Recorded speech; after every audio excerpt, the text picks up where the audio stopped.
वंदे तद्गुणलब्धये।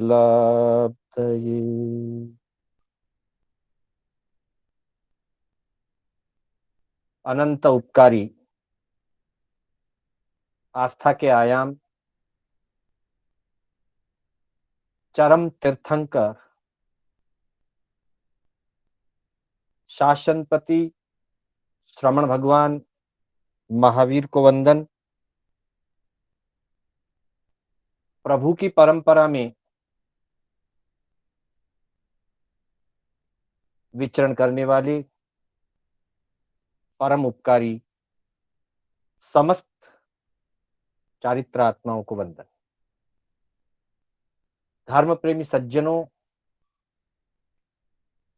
सुशील माताओं एवं बहनों, श्री कर्नाटक जैन स्वाध्याय संघ बैंगलोर द्वारा आयोजित तत्वार्थ सूत्र मोक्ष मार्ग की इस कक्षा में मैं आप सभी का हार्दिक स्वागत एवं अभिनंदन करता हूं। आत्मबंधुओं, तत्वार्थ सूत्र के 7वें अध्याय के अंतर्गत आज हमारी कक्षा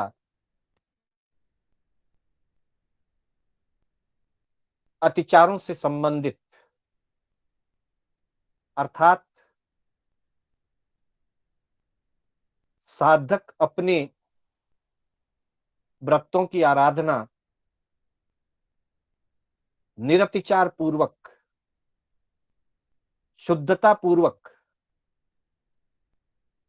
कैसे पालन करे, शुद्धता को बनाए रखने के लिए व्रतों की दृढ़ता और व्रतों के मूल भाव को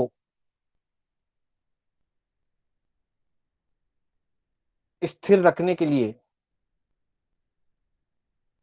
कौन कौन सी परिस्थितियों से बचना चाहिए। वे परिस्थितियां जिन्हें आगम की भाषा में अय्यारा कहा जाता है, अतिचार। जब भी हम प्रतिक्रमण करते हैं, सामायिक पूरी होने के बाद सामायिक पारते हैं, तब हम उन उन व्रतों के अतिचारों का शुद्धिकरण करते हैं। अतिचारों की आलोचना करके साधना की शुद्धि की जाती है। अर्थात साधना की शुद्धि हेतु मूल उपाय यह है कि निरतिचार साधना की जाए। पहला लक्ष्य यह है, साधना निरतिचार होनी चाहिए। फिर भी छद्मस्तता के कारण कदाचित अहिंसा, सत्य, अस्तेय, ब्रह्मचर्य, अपरिग्रह और साथ ही दिग्दिशान आदि 7 व्रत, श्रावक की अपेक्षा से 12 व्रत, दर्शन विशुद्धि और संलेखना,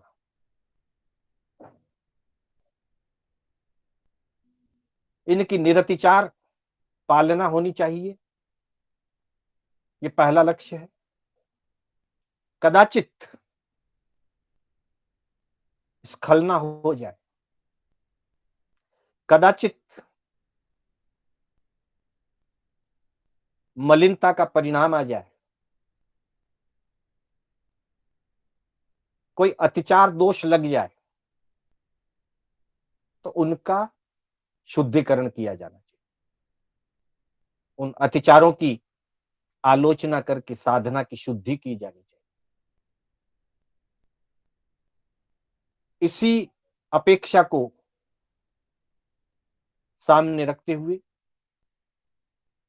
तीर्थंकर परमात्मा ने प्रत्येक साधना में लगने वाले छोटे बड़े दोषों का अतिचारों के रूप में प्रतिपादन किया है। अतिचारों को कुछ परंपरा में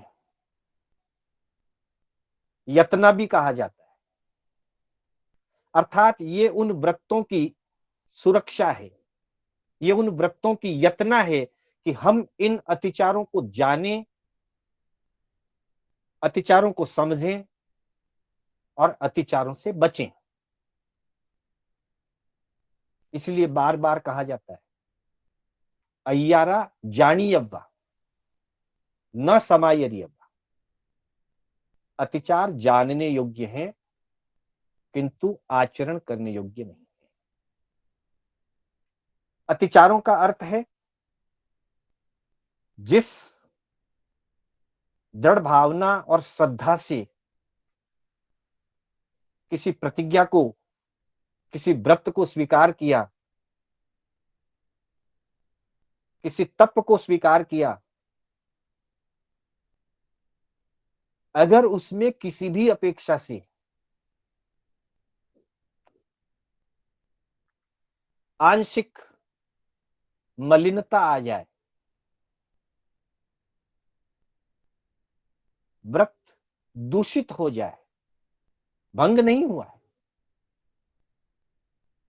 भंग होने पर तो फिर पुनः नए तौर से व्रत धारण करना होता है, भंग नहीं। हल्का सा दोष, थोड़ी सी मलिनता, थोड़ी सी स्खलना हो जाए, उसे अतिचार कहा जाता है। दूसरी अपेक्षा से ज्ञानियों ने विभिन्न प्रकार के पाप को सेवन करने के 4 स्तर बताए: अतिक्रम, व्यतिक्रम, अतिचार और अनाचार। ये 4 लेवल कह सकते हैं, हम 4 स्टेप कह सकते हैं, 4 चरण कहा जाता है इनको, पाप के 4 चरण। पहला चरण है अतिक्रम। जब ली हुई प्रतिज्ञा के विपरीत मन में कोई दोष सेवन करने की, व्रत के भंग के दिशा में कोई संकल्प जगता है, मन में आता है, व्रत भंग की कोई अपेक्षा जब मन में आती है अथवा ली हुई प्रतिज्ञा के उल्लंघन का परिणाम जगता है मन में, उस संकल्प को अतिक्रम कहते हैं। वहीं पर रुका जा सकता है मिच्छा में दुक्कड़म करके, कदाचित नहीं रुक पाए तो वो आगे बढ़ता है। व्यतिक्रम अर्थात उसके संबंध में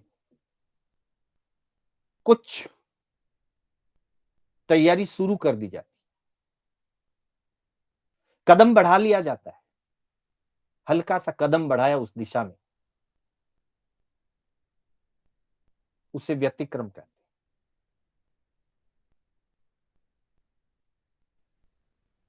अभी मर्यादा का प्रायोगिक उल्लंघन नहीं हुआ है, मन में आया अतिक्रम, उस दिशा में एक आध कदम आगे बढ़े, व्यतिक्रम शुरू हो गया। मर्यादा की बाउंड्री तक पहुंच गए, अगले ही कदम में उल्लंघन होने वाला है। उस किनारे तक पहुंच जाए, उसे अतिचार कहते हैं। किनारे पर जाकर के भी वापस मर्यादा में आया जा सकता है, अभी तक मर्यादा का उल्लंघन प्रायोगिक रूप से नहीं हुआ। अतिचार। और वहां तक भी नहीं रुके और बाउंड्री क्रॉस कर गए, उसका नाम अनाचार। ज्ञानीजन फरमाते हैं अतिचारों तक की शुद्धि प्रतिक्रमण के द्वारा, प्रायश्चित के द्वारा, निंदा गर्हा के द्वारा होता है। शुद्ध हो जाएगा, वापिस व्रत की शुद्धिकरण हो जाएगा।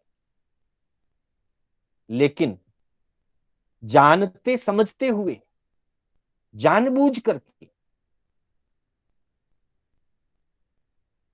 व्रत को भंग अगर किया जाएगा तो अनाचार हो जाता है। और अनाचार का सामान्य स्थितियों में मिच्छामि दुक्कडम नहीं। मिच्छामि दुक्कडम कहकर के अनाचार की शुद्धि नहीं हो सकती, व्रत भंग हो जाता है, नए सिरे से व्रत ग्रहण करना होता है। इस तरह से पाप के 4 चरण हैं। पहला अतिक्रम, मन में संकल्प जगना। उदाहरण से समझें, स्थूल चोरी का त्याग है। कहीं किसी वस्तु को देख करके चोरी की भावना आ गई, लोभ जागृत हो गया, आकर्षण हो गया और उससे ग्रहण करने की इच्छा जग गई। वो हमारे अधिकार की नहीं है, अनुमति की नहीं है, वो इच्छा जग जाना अतिक्रम है, वो भी दोष है, कर्म बंधन का कारण है। उसको उठाने के लिए, उस वस्तु को ग्रहण करने के लिए कदम बढ़ा दिया, चलो ले लेता हूं, व्यतिक्रम हो गया।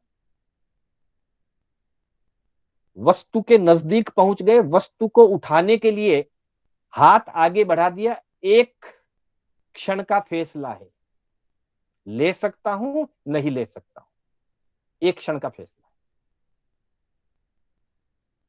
अतिचार है। अतिक्रम में भी कर्म बंधन है, व्यतिक्रम में भी कर्म का बंध है, अतिचार में भी कर्म का बंध है, हल्का बंध है। वापिस मानस जागृत हो जाए, चेतना में पवित्रता जग जाए और बढ़े हुए हाथ को रोक लिया गया, मिच्छामि दुक्कडम कर लिया गया, शुद्धिकरण है। नहीं रुके, वस्तु उठा ली, ले ली, एक तरह से व्रत का अनाचार लग गया, व्रत भंग हो गया। अब उसकी शुद्धिकरण करनी हो तो विशेष प्रायश्चित लेकर के गुरु चरणों में जाकर के निवेदन करके, गर्हा निंदा करके, प्रायश्चित लेकर के पुनः उस व्रत को दृढ़ किया जाएगा, पर मात्र मिच्छामि दुक्कडम से शुद्धि नहीं होगी। तो इस तरह से अतिक्रम, व्यतिक्रम, अतिचार और अनाचार की बात हुई। जीवन में मुख्य रूप से ज्ञान, दर्शन, चारित्र और तप, इन 4 गुणों की साधना होती है। इसलिए अतिचार भी ज्ञान के 14 अतिचार कहे गए, दर्शन के 5 अतिचार कहे गए, श्रावक के लिए देश चारित्र होता है या चारित्रा चारित्र होता है, उसमें हमारे 12 व्रतों के 60 और कर्मादान सहित मिलाकर के चारित्रा चारित्र के 75 अतिचार कहे गए। और इसी तरह से तप के 5 अतिचार संलेखना के पात्र। इन्हीं अतिचारों की चर्चा हम आगे के सूत्रों में करेंगे। तो आज हम 18, 19, 20 और 21 इन 4 सूत्रों की चर्चा करने का लक्ष्य लेकर के आगे बढ़ रहे हैं। एक बार पूर्ण मंगल भावना के साथ इन सूत्रों का उच्चारण 7वें अध्याय का 18वां सूत्र, शंका कांक्षा विचिकित्सान्य दृष्टि प्रशंसा संस्तवः सम्यक दृष्टे रतिचारः। शंका कांक्षा विचिकित्सान्य दृष्टि प्रशंसा संस्तवाः सम्यक दृष्टे रतिचारः। 19वां सूत्र, व्रतशीलेषु पंच पंच यथाक्रमम्। व्रतशीलेषु पंच पंच यथाक्रमम्। 20वां सूत्र, बंधवद छविच्छेदातिभारारोपणान्न पान निरोधा। बंधवद छविच्छेदातिभारारोपणान्न पान निरोधा।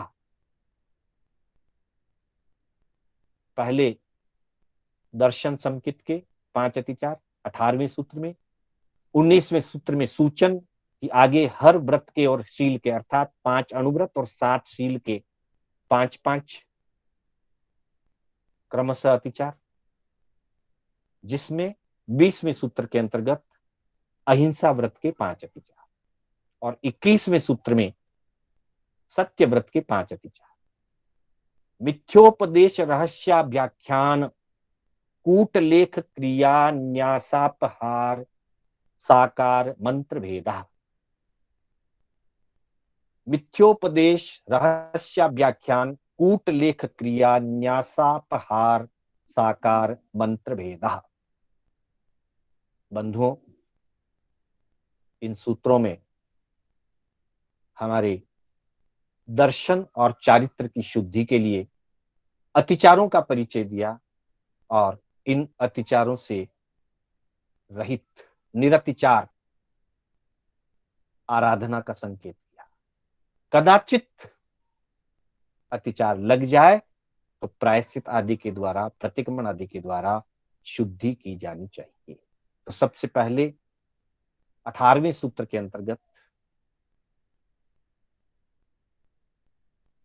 सम्यक दृष्टि के अतिचारों की बात करें। सम्यक दर्शन अर्थात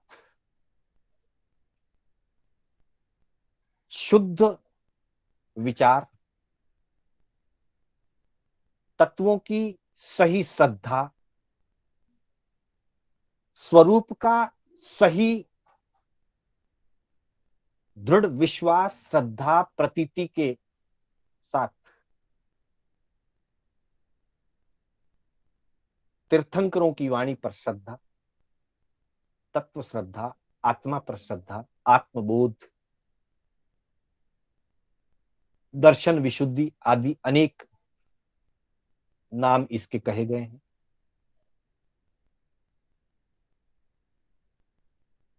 इसको धारण करने वाला सम्यक्त्वी कहलाता है, समकिति कहलाता है, सम्यक दृष्टि आत्मा कहलाता है। जब कोई व्यक्ति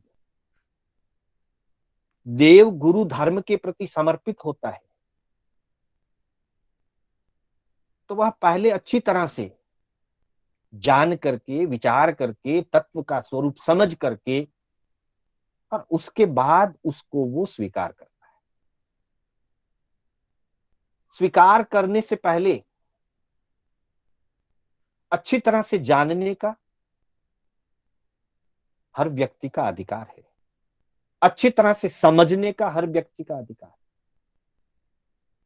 जिज्ञासा रख करके पुनः पुनः समाधान पाने का अधिकार है। जब आत्मा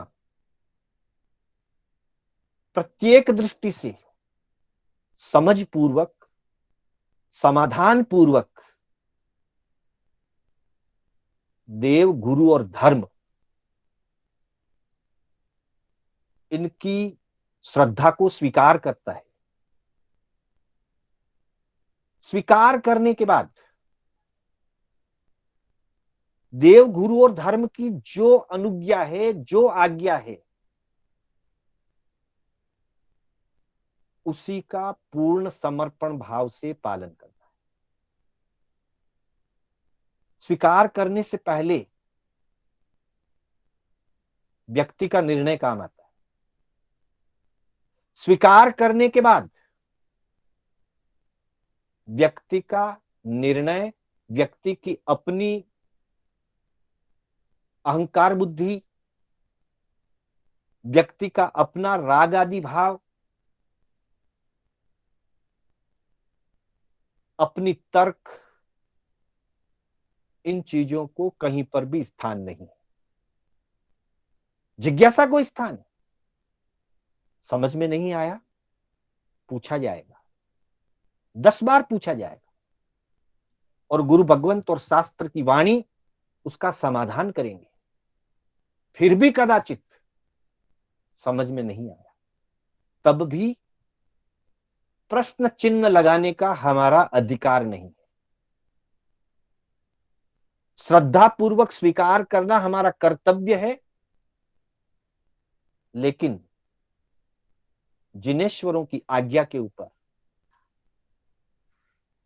देव गुरु धर्म की सिद्धांत की वाणी के ऊपर प्रश्न चिन्ह लगाने का या उसको सही है गलत है इस प्रकार का प्रमाण पत्र देने का हमारा अधिकार नहीं।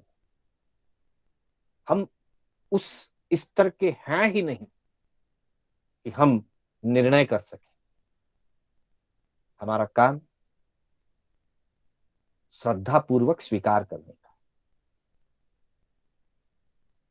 और कह दिया गया है, तमेव सत्यम निसंकम जम जिनेहिम पवेय। बस एक बात को लेकर के आगे चलें, वही सत्य है, तम एव सत्यम निशंकम, शंका रहित है, सत्य है, जम जिनेहिम पवेय, जो जिनेश्वरों ने प्ररूपित किया है। यही एकमात्र श्रद्धा की ढाल है जो हमें दोषों से बचा सकती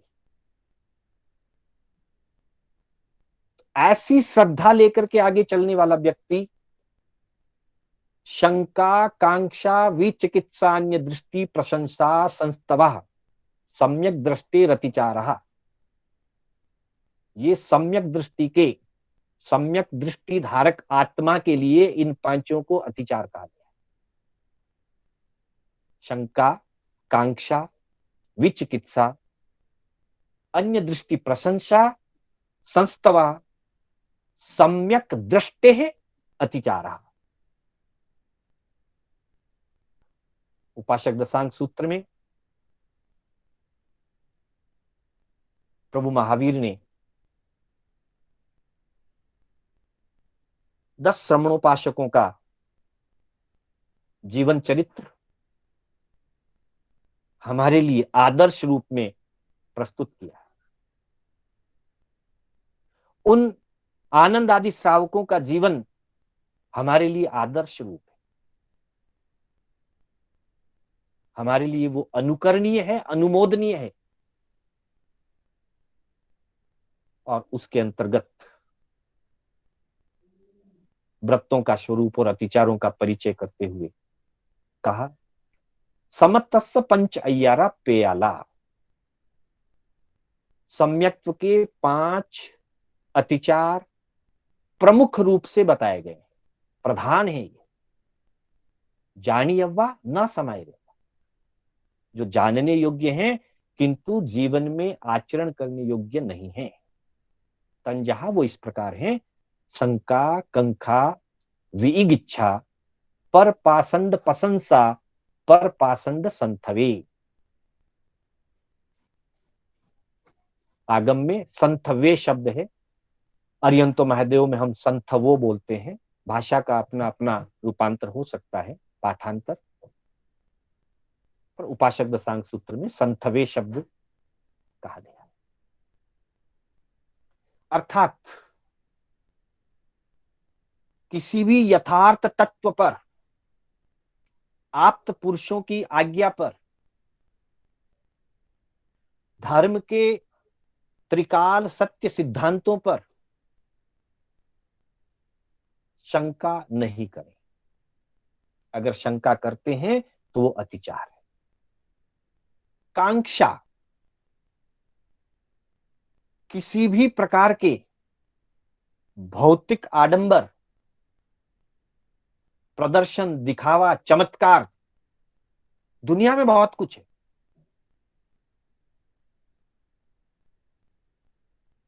उन आडंबरों की, उन चमत्कारों की अथवा अन्य प्रकार के भौतिक सिद्धियों को देख करके उनकी आकांक्षा या चाहना ना रखें। रत्नत्रय की आराधना, ज्ञान, दर्शन, चारित्र की और तप की आराधना मात्र और एकमात्र आत्म शुद्धि के लिए है। आत्म शुद्धि के साथ जब कर्म निर्जरा होती है तो विभिन्न प्रकार की लब्धियां और विभिन्न प्रकार की रिद्धियां, सिद्धियां साधक को स्वतः प्राप्त होती जाती।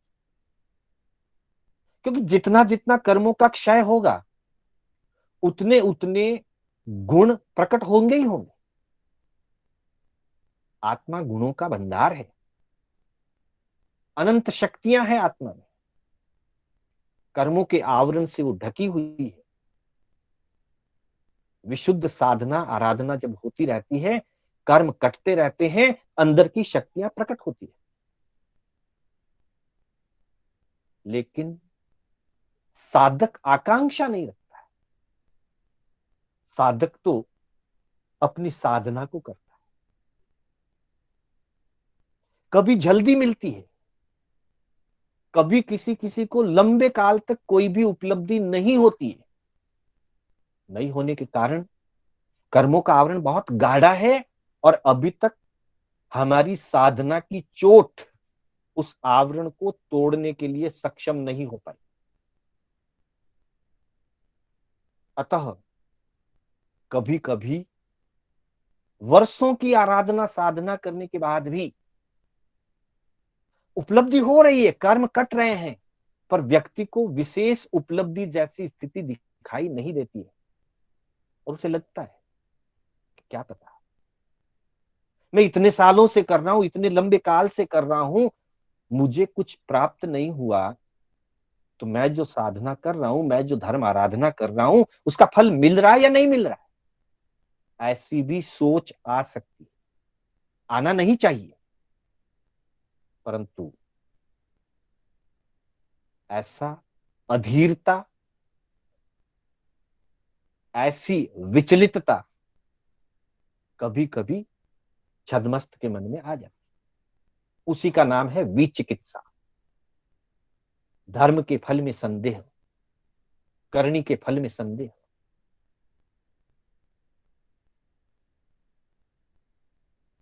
निरंतर साधना करता जाए और दृढ़ विश्वास के साथ करता जाए कि मैं सही दिशा में प्रभु की, गुरु की, आचार्य की आज्ञा के अनुसार अपना कर्तव्य पालन कर रहा हूं। बस हमारा काम इतना ही। उपलब्धि स्वतः होगी, कोई क्रिया निष्फल नहीं जाती।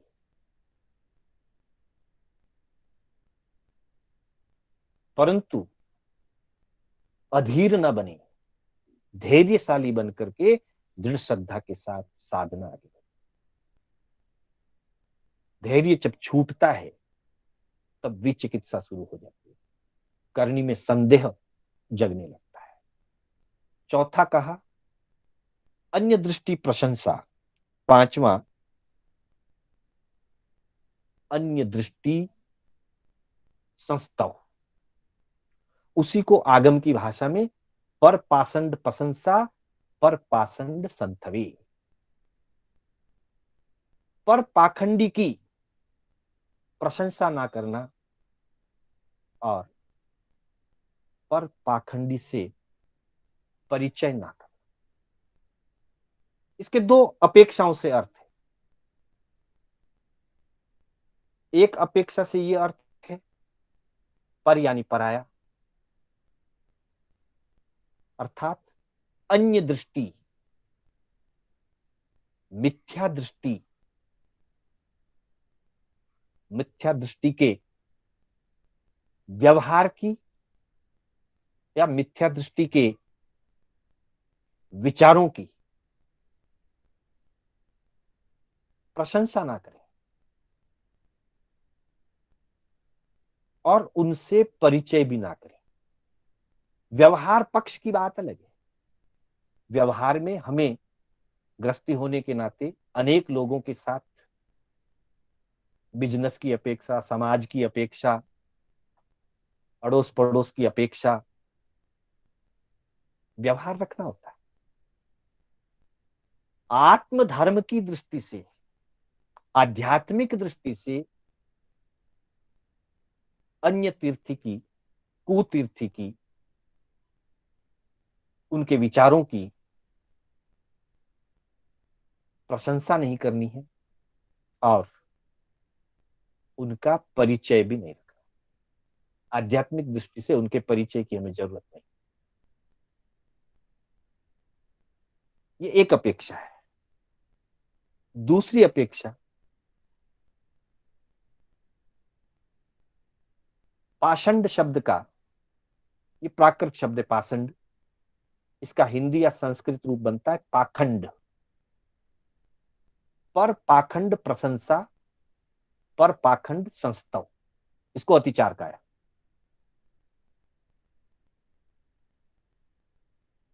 और पाखंड शब्द का जो अर्थ है, कई शब्दों के अर्थ समय समय पर बदल जाते हैं। आज के संदर्भ में अगर देखा जाए तो पाखंड शब्द जो है वो ढोंग, दिखावा, छलावा आदि उस दृष्टि में कोई व्यक्ति अंतर से शुद्ध न होते हुए भी शुद्धि का या धार्मिक होने का ढोंग करता है, दिखावा या छलावा करता है, तो कहते हैं बड़ा पाखंडी है, ढोंगी है। आज की व्यवस्था में पाखंड शब्द का अर्थ ढोंगी से है।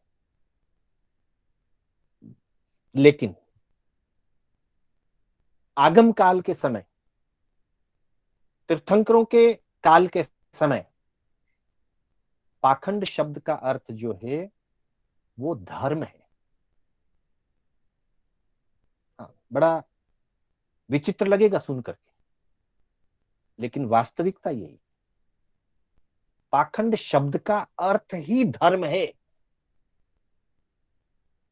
पा यानी पाप और खंड यानी उसको खंडित करने वाला, पाप को खंडित करने वाला, पाप को नष्ट करने वाला। तो पाखंड शब्द का एक अर्थ है धर्म। पर पाखंड अर्थात आत्मा से परे, आत्मा से परे जो भी धर्म है, जो आत्मा का धर्म नहीं है, वो पर पाखंड है। जो आत्मा का धर्म है वो शुद्ध धर्म है और जो आत्मा का धर्म नहीं है वो पर पाखंड है। अर्थात जो संसार को बढ़ाने वाला है, उपचार से उसे अन्य दृष्टि, मिथ्या दृष्टि, कुदृष्टि, कुतीर्थी कुछ भी कहा जाता है, वो पर की ओर ले जाता है, संसार की ओर ले जाने वाला। ऐसे विचार, ऐसे सिद्धांत, ऐसी मान्यताएं जो जीव को संसार में उलझाए, संसार में आकर्षण बढ़ाए, जिससे संसार परिभ्रमण बढ़े, राग द्वेष बढ़े, ऐसे विचारों का, ऐसी मान्यताओं का, ऐसे सिद्धांतों की प्रशंसा ना करें। क्योंकि ऐसी विचारधारा की प्रशंसा करने पर हमारे मन में भी उन्हीं चीजों में आकर्षित होने का और उन्हीं चीजों को जीवन में धारण करने का मानस बनेगा। इसलिए आत्मा से परे जो भी मान्यताएं हैं, आत्म धर्म के विपरीत जो भी मत पंथ विचारधाराएं हैं, उन विचारधाराओं की प्रशंसा ना करें और ऐसी विचारधारा रखने वालों से परिचय ना बढ़ाएं, पर पाषंड संत आत्मधर्म से विपरीत दिशा में ले जाने वाले विचारों की प्रशंसा ना करें और वैसे विचारों का कथन करने वालों का, ऐसे विचारों की मान्यता की पुष्टि करने वालों का परिचय ना करें, उनके साथ मेल जोल ना बढ़ाए। अन्यथा जो सम्यक दर्शन, जो शुद्ध आत्मस्वरूप बोध साधक ने प्राप्त किया है, वह उस बोध से, उस सम्यक दर्शन से पतित हो सकता है, गिर सकता है। इसलिए जिन वाणी पर शंका ना रखें, संसार के प्रलोभन, चमत्कार, लब्धियां, आडंबर, उनकी आकांक्षा ना रखें, धैर्यपूर्वक अपनी आत्मा की शुद्धि हेतु साधना करते हुए फल की अपेक्षा को लेकर के कि अभी तक कुछ हुआ नहीं है, ऐसा विचार करके विचलित ना बने, करनी के फल में संदेह ना करें। और जो दृष्टि आत्मा से अन्य दिशा में ले जाने वाली है, आत्मा से अन्य या पर संसार है, भोग है, विषय है, उस दिशा में ले जाने वाली अथवा हिंसा आदि को धर्म बताने वाली जो विचारधाराएं हैं, जो मान्यताएं हैं, वो पर दृष्टि है, वो मिथ्या दृष्टि है। ऐसी विचारधारा की प्रशंसा ना करें, उसकी अनुमोदना ना करें और उन विचारधारा को मानने वाले, उसका प्रचार करने वाले, उसका जीवन में पालन करने वाले, उनका परिचय आध्यात्मिक दृष्टि से उनके साथ मेलजोल ना रखें। ये 5 सम्यक दृष्टि अतिचारा, सम्यक दृष्टि आत्मा के लिए ये 5 अतिचार रूप हैं। इन पांचों में कदम कदम पर यत्ना रखने की जरूरत है, सावधानी रखने की जरूरत है, क्योंकि ये जानी अव्वा, ये जानने योग्य है। हमने हजारों बार, सैकड़ों बार प्रतिक्रमण के माध्यम से, समकित के 67 बोल के माध्यम से, आपने, मैंने, हमने, सबने इनको अनेक बार जाना है। आज फिर इस सूत्र के प्रसंग में इसको फिर एक बार हमने पुनरावर्तन रूप किया है, जानने का फिर प्रयास किया। मैं ये नहीं कहता कि हम इसको नहीं जान रहे हैं, पहले भी हम जान ही रहे थे, तो ये जानने योग्य है, न समायरी अव्वा, पर ये आचरण करने योग्य नहीं है, जीवन में स्थान देने योग्य नहीं। और कदाचित कभी विचारों में झोल आ जाए, ये तो जैसे समुद्र की लहरें होती है, वैसे ही आत्मा में जब तक छद्मस्तता है, मोह की लहरें चलती रहती है। कदाचित ऐसा कभी आया तो मिच्छामि दुक्कडम दे करके शुद्धि कराए और वापस दृढ़ता, तमेव सत्यम निशंकम जम जिनेहिम पवे, जो जिनेश्वर भगवंतों ने कहा वह सत्य है और शंका रहित है। इस बात को दृढ़ता पूर्वक आगे बढ़ाने से दर्शन विशुद्धि में जीवात्मा आगे बढ़ती है। तो ये 18वें सूत्र में सम्यक दृष्टि की अपेक्षा से 5 अतिचार कहे। 19वें सूत्र में व्रतशीलेषु पंच पंच यथाक्रम। अब आगे वापस अतिचार शब्द, क्योंकि सम्यक दृष्टे रतिचारा, वहां अतिचार शब्द कह दिया गया। सूत्र शैली में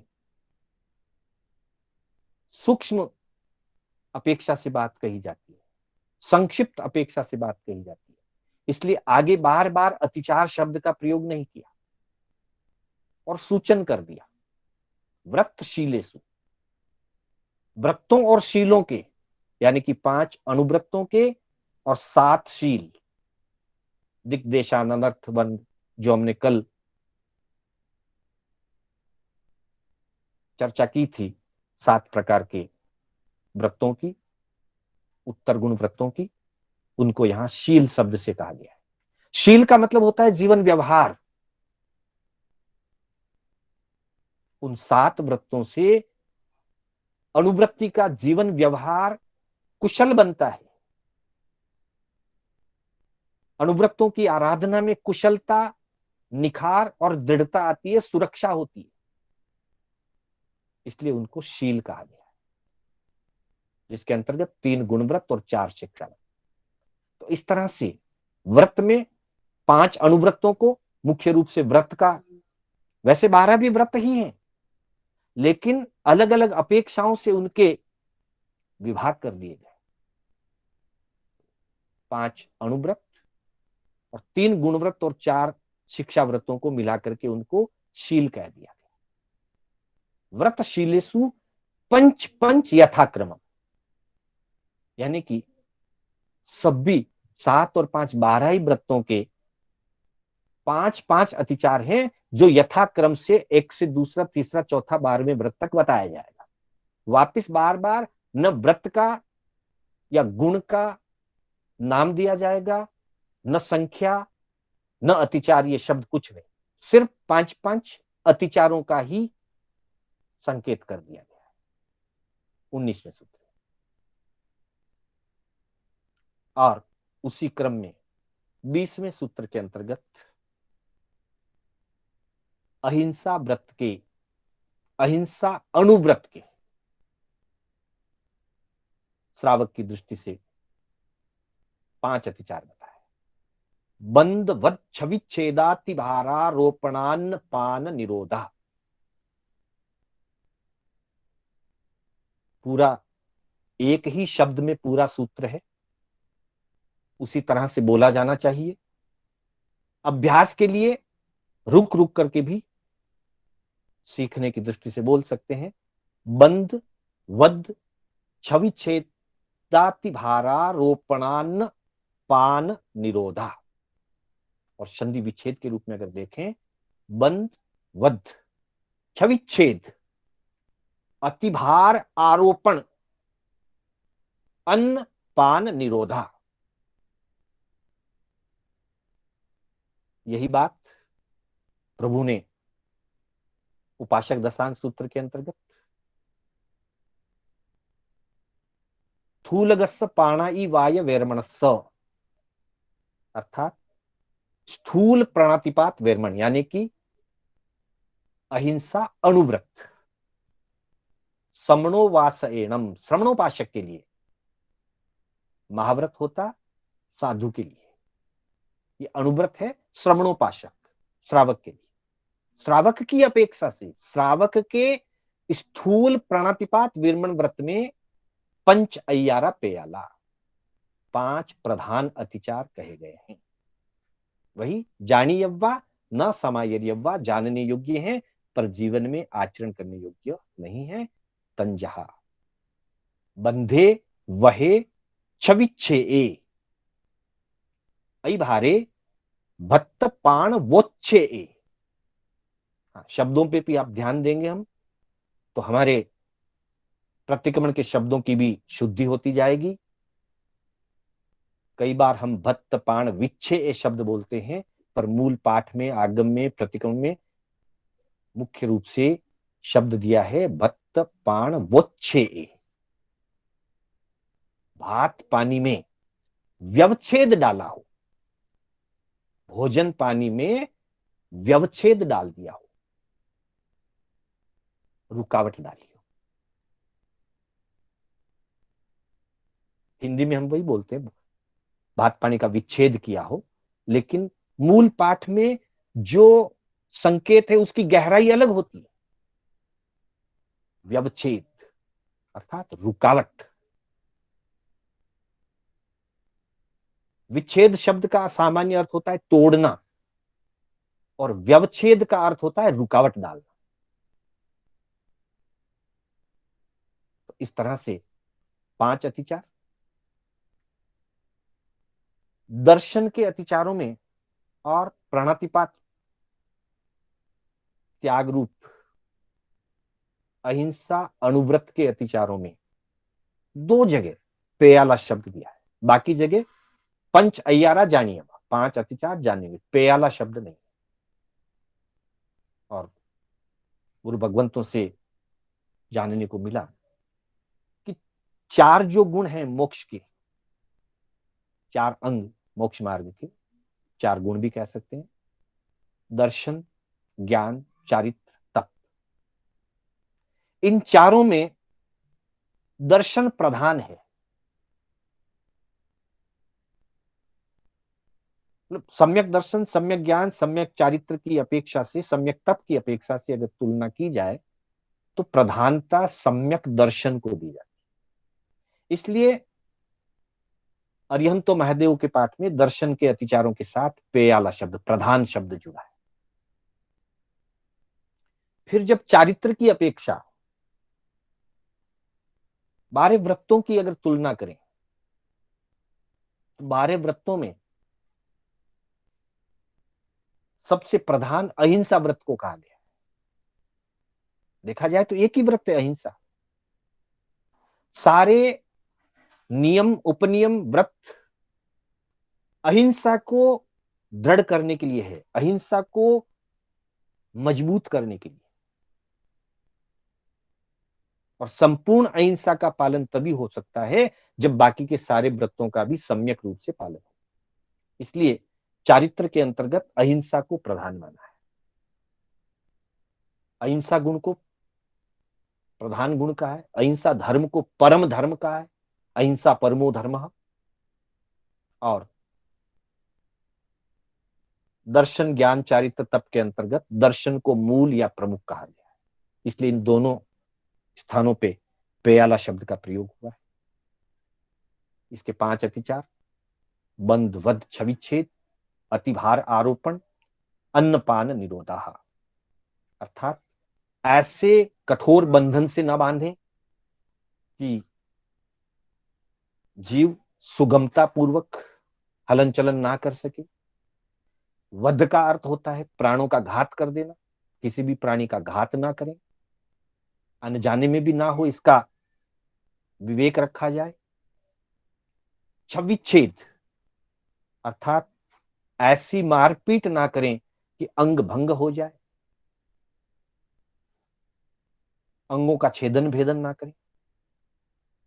अतिभार आरोपण, किसी भी पशु आदि पे उसकी भार वहन करने की क्षमता से अधिक भार ना डाले, अति भार ना डाले। वैसे भी किसी भी कार्य में अति वर्जित है, अति भार ना डाले।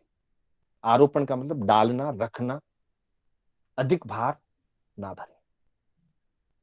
मनुष्य के लिए भी, पशु के लिए ही नहीं, मनुष्य से भी अधिक, उसकी क्षमता से अधिक कार्य लेने का प्रयास ना करें।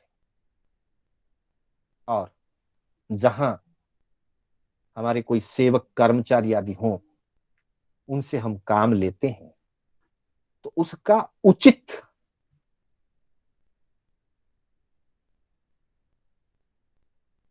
धन या उचित मान, उसकी पगार आदि, वेतन आदि अवश्य दी जानी चाहिए। कम से कम पगार देकर के ज्यादा से ज्यादा काम ले लूं, ये सोच नहीं होनी चाहिए। हाँ, अनुशासन की अपनी व्यवस्था है, काम के अनुरूप पैसा दिया जाएगा और पैसे के अनुरूप काम भी लिया जाएगा, उसमें कोई एतराज नहीं है।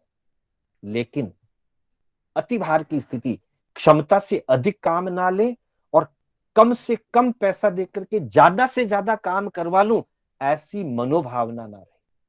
और अन्नपान निरोधा, भोजन में पानी में किसी के लिए रुकावट ना डाले। भोजन करने के लिए बैठ रहा है, हम अपने अधिकार भाव से नहीं, भोजन बाद में कर लेना, पहले ये काम करो, पहले वो काम करो। भोजन, भूख लगी, खाना खाना खा। हाँ, इमरजेंसी की बात अलग होती है, उस समय व्यक्ति भी बुरा नहीं मानता है, उसको भी दुख नहीं होता है, कष्ट नहीं फील होता है।